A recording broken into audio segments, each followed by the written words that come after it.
To remove a solenoid from one of the sprinkler valves is really simple. It's threaded. So all you do is you rotate it.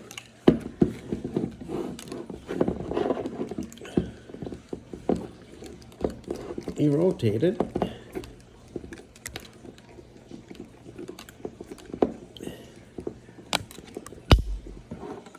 Voila, there you go.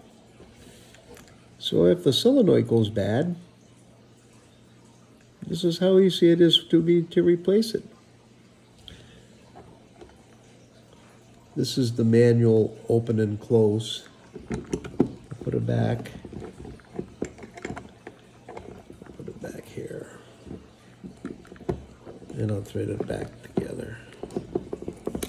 That is so simple.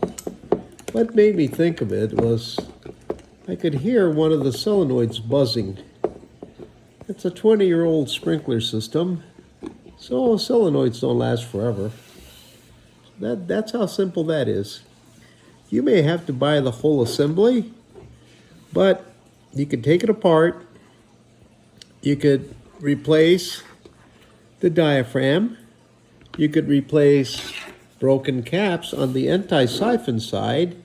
You could replace all the internals with the O-ring and a new cap, and you could leave everything else in place. You don't have to do any piping work or anything. You can replace all the internals.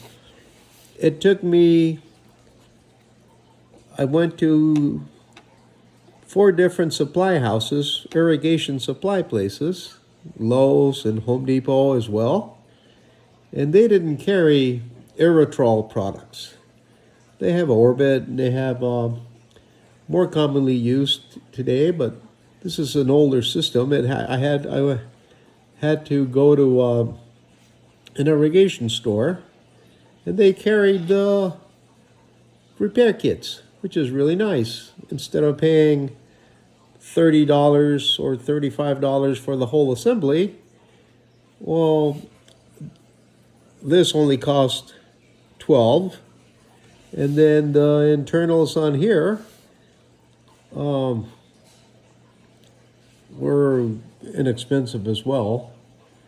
I think I bought 3 for almost what it would cost me for the whole assembly.